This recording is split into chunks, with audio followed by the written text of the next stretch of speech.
Jake Morrison had been working on the human diplomatic station orbiting Zentara Prime for 6 months now, and every single day felt like walking through a dream he never wanted to wake up from. The station was a hub where humans and aliens from dozens of species worked together to build bridges across the stars. But Jake only had eyes for one person, and she happened to be his boss commander. Lisa Grant was a woman who could silence a room full of arguing delegates with just a look and make the most hardened military officers stand a little straighter when she walked past. She was tall with dark hair that she kept tied back in a neat bun and eyes that seemed to see right through any excuse or half-truth. But what really got to Jake was the way she smiled when she thought no one was watching.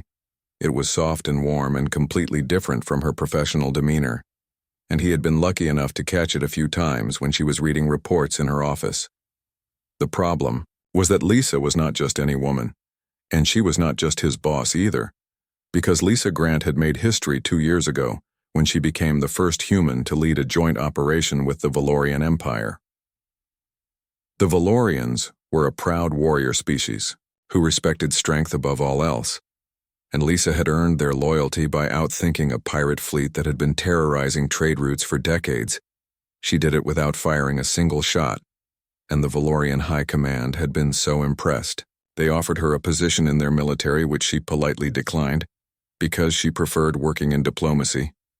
Jake was just a communications officer who made sure messages got translated properly and that nobody accidentally started a war because of a misplaced pronoun in an alien language. He was good at his job, but he was not Commander Lisa Grant. Good, and that was why he had never worked up the courage to talk to her about anything other than work. His coworkers had other ideas, though, and they had been pestering him about it for weeks. Danny Chen from the engineering department was the worst offender, because he had somehow figured out that Jake spent way too much time staring at Lisa during staff meetings one afternoon. In the station cafeteria, Danny slid into the seat across from Jake with a grin that meant trouble. Next to him was Marie Torres from security and Kyle Patterson from medical, and all three of them looked like they were about to gang up on him. Danny started it by saying that everyone on the station knew Jake had a thing for the commander, and that it was getting painful to watch him pine from a distance. Marie jumped in and said that life was too short, especially out here in space where anything could happen, and that Jake needed to just ask Lisa out already. Kyle, who was usually the quiet one, added that he had seen the way Lisa looked at Jake when she thought nobody was paying attention, and that maybe, just maybe, she was interested too. Jake felt his face heat up because the idea that Commander Lisa Grant might actually notice him as anything other than one of her staff members seemed impossible. He tried to argue that it was inappropriate and that she was his boss and that there were regulations about that sort of thing, but his friends were not having it.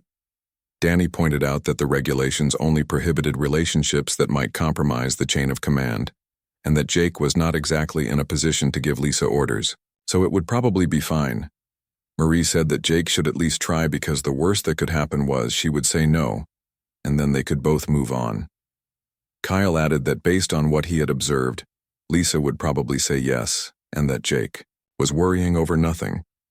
They kept pushing and teasing until finally Danny made it a dare and said that if Jake did not ask Lisa out by the end of the week, they would do it for him. The thought of his coworkers approaching Commander Grant on his behalf was so mortifying that Jake agreed just to stop them from making good on that threat. The rest of the week passed in a blur of anxiety and second-guessing because Jake kept trying to find the perfect moment to talk to Lisa, but every time he got close his nerve failed him. By Friday afternoon he was running out of time and his friends were sending him messages, reminding him that the deadline was approaching. Jake was at his station going over some translation protocols when Lisa walked past and he knew it was now or never. He took a deep breath, stood up and followed her down the corridor toward her office, and his heart was pounding so hard he thought it might actually break through his ribs. Lisa must have heard his footsteps because she turned around with a questioning look and asked if everything was all right. Jake opened his mouth and what came out was not at all what he had planned, because instead of some smooth line he just blurted out that his coworkers had dared him to ask her out and that he had been wanting to for months but was too scared. He immediately wanted to disappear into the nearest airlock because that was possibly the worst way he could have said it. There was a moment of silence that felt like it stretched for hours, and Lisa just looked at him with an unreadable expression. Then she smiled, and it was that soft, warm smile he had only seen when she thought she was alone. And she said that she had been waiting for him to say that Jake was pretty. Sure, his brain short-circuited for a second because he had not expected that response in any of the scenarios he had imagined. Lisa explained that she had noticed him too, and that she had been hoping he would make a move, but she could not do it herself because she was his commanding officer, and it would have put him in an awkward position. She said that she appreciated that he was honest, even if the delivery was a bit unconventional, and then she asked if he was free that evening. Jake nodded, because his voice had apparently decided to stop working, and Lisa suggested they have dinner together in one of the observation lounges where they could talk without the whole station watching. That evening, Jake showed up at the lounge early because he was too nervous to wait in his quarters, and when Lisa arrived, she was not wearing her uniform.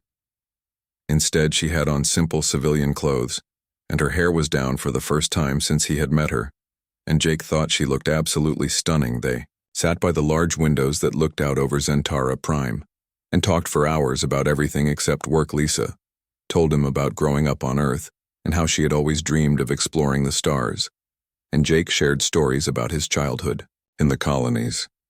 The conversation flowed easily and naturally, and Jake realized that Lisa was not just brilliant and strong, but also funny and kind, and maybe a little bit awkward in her own way. At one point, she admitted that she had been worried he was not interested because he always seemed so professional around her. Jake laughed and said that he was professional because he was terrified of embarrassing himself in front of her. Lisa reached across the table and took his hand and said that she was glad he finally took the chance over the next few weeks. They kept their relationship quiet because they both agreed it was better to let things develop naturally before making it public. But of course, Danny and Marie and Kyle figured it out almost immediately because Jake could not stop smiling, and Lisa seemed more relaxed during meetings. Eventually, the whole station knew, and nobody seemed to mind because everyone agreed that the commander deserved to be happy. Jake learned that dating Lisa was like being with someone who understood him completely because she never made him feel small or inadequate. She encouraged him to take on more responsibilities and helped him see that he was capable of more than he thought.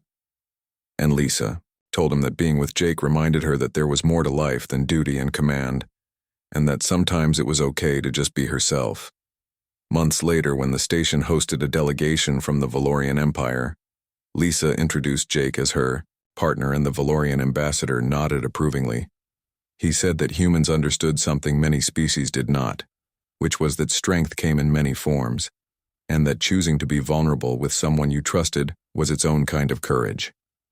Jake thought about that dare from his coworkers and how it had changed everything, and he was grateful that they had pushed him to take a chance, because now he got to wake up every day knowing that the most amazing woman in the galaxy had been waiting for him all along, and that maybe, just maybe, he was worthy of that.